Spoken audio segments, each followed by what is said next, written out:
रोजी नव्याने स्वातंत्र्य मिळालेल्या भारत देशाने संविधानाचा स्वीकार केला. लोकशाही म्हणजे लोकांसाठी चालविलेले राज्य होय.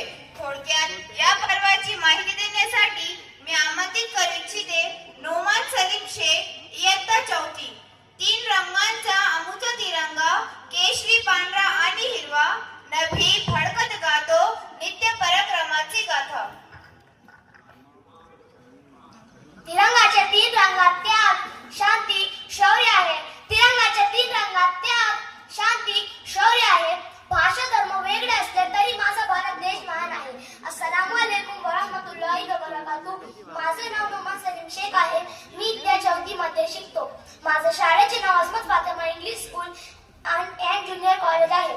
आजचे कार्यक्रमाचे प्रमुख अतिथी, शाळेचे प्राचार्य, उपस्थित पालकगण आणि माझे प्रिय बालमित्रांनो, आपणा सर्व 26 जानेवारी प्रजासत्ताक दिनाची हार्दिक शुभेच्छा.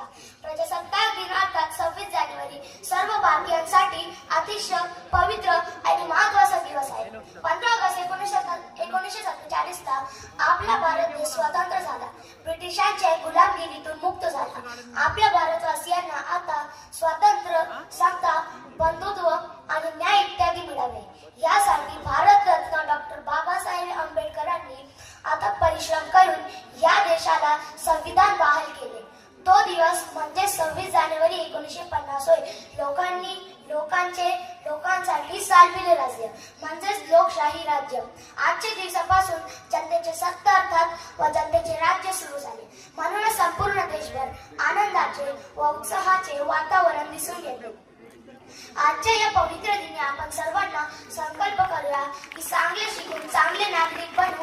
सत्य, शिस्त, मेहनत आणि प्रामाणिकपणा हे गुण आपल्या जीवनात कायम जपू. देशासाठी काहीतरी चांगले करूया.